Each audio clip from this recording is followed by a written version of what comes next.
योग विद्या से हम अपने शरीर के अंगों को, ऑर्गन्स को, जैसे हार्ट है, दिल है, आते हैं, लीवर हैं, फेफड़े हैं, इनको हम देख सकते हैं अंदर से।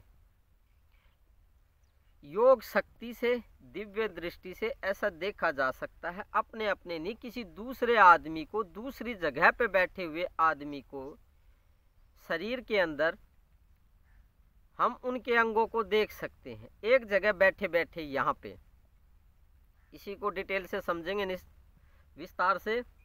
नमस्ते, मैं पवन यादव, रामपुरा झज्जर, हरियाणा, एनसीआर, दिल्ली से।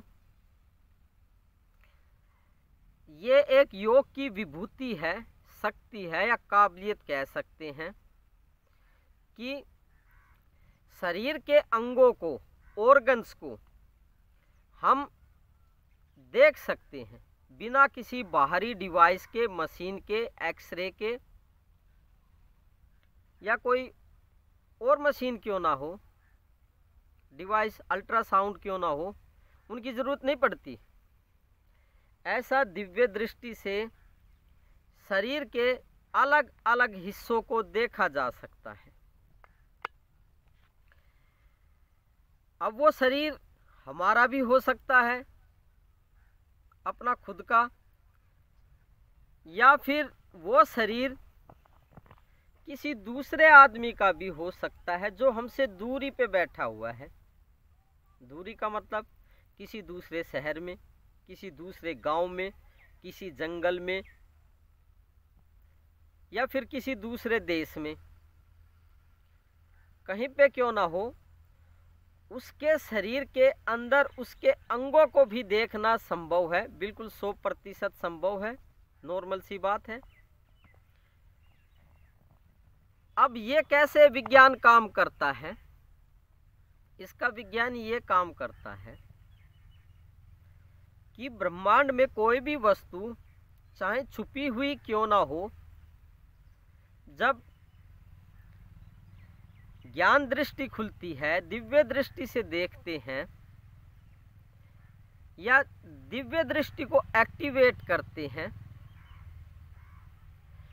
तो दिव्य दृष्टि, थर्ड आई, इन शरीर के अंगों को दिखाने में समर्थ है। अब आप कहोगे कि अपने शरीर के अंगों को कैसे देखा जा सकता है अंदर से? ये संभव है। यह एक विज्ञान है जिसके बारे में आप आगे वीडियोस देखेंगे तो इस विज्ञान के बारे में बताया जाएगा। अब ये तो एक छोटी सी बात है, क्योंकि जो शरीर के ऑर्गन्स होते हैं,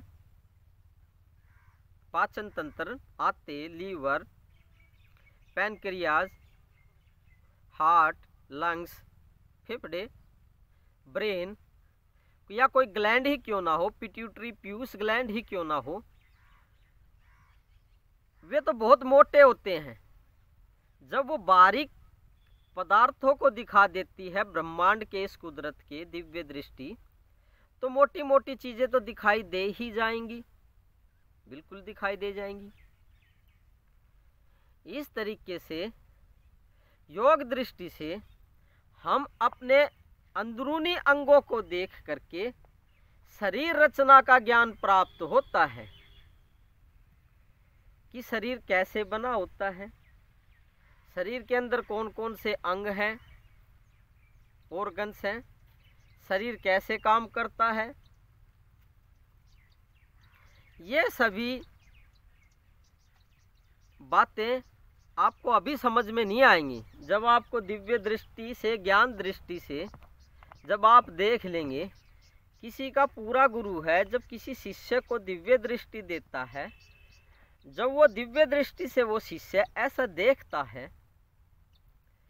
तो पहले तो उसको यकीन नहीं होता, लेकिन बार बार देखता है, कई सालों तक देखता है, तो फिर यकीन हो जाता है कि ये साइंस भी काम करती है। तो आज एक योग विभूति के बारे में बात बताई, शक्ति कह लो, काबिलियत कह लो, टैलेंट कह लो, तो ऐसा संभव है 100%। तो गुरु को प्रणाम करें,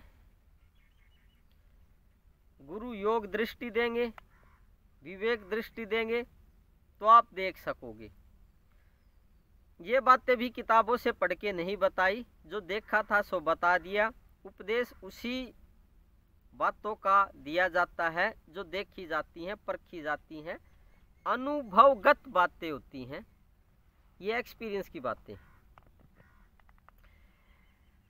कल फिर बात करेंगे किसी योग विभूति के बारे में, योग शक्ति के बारे में। आपके मन में डाउट चल रहा था कि क्या ऐसा भी संभव है, जो मैंने बात अभी बताई। आपको संशय ही चलता रहता है, आपके दिमाग में संशय को भी तो दूर करना रहता है, डाउट चलता रहता है। तो जो डाउट्स हैं वो क्लियर किए जाएंगे, और किताबों की बात नहीं बताई जाएगी, जो देखा था वही बात बताई जाएंगी, और जो देखी गई है वे बात बताने से डाउट्स दूर हो जाते हैं। तो देख लीजिए, योग दृष्टि एक्टिवेट करके गुरु को प्रणाम करो, दंडवत प्रणाम करो। ये योग दृष्टि तो अपने आप ही खुल जाती है। अगर आप लायक हैं तो गुरु निश्चित ही आपको दिव्य दृष्टि देंगे, ज्ञान दृष्टि देंगे।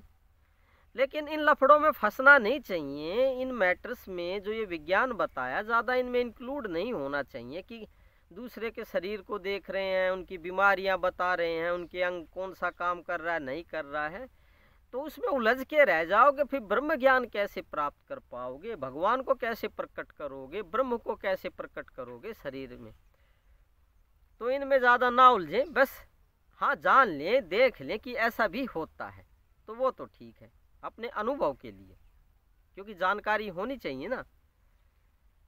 तो मैं आपको प्रणाम करता हूँ। आप पूर्ण ब्रह्म परमात्मा हैं, ये बात आपको पता नहीं है, ये बात मुझे बहुत अच्छे से पता है। हाँ, ब्रह्म को देखा जा सकता है, आपके अंदर भी देखा जा सकता है, और ऐसा मैंने देखा ही है, तभी बता रहा हूँ, तभी प्रणाम कर रहा हूँ। तो ये पूर्ण ब्रह्म जो आपके अंदर विराजमान है, विद्यमान है, प्रेजेंट है, मेरा नमन स्वीकार करेंगे, उस ब्रह्म को ही प्रणाम किया जा रहा है। कल तक के लिए विराम लेते हैं। Thank you very much. महानता को उपलब्ध हो जाइए, ब्रह्म ज्ञान को उपलब्ध हो जाइए, यही सर्वश्रेष्ठ है। Thank you very much.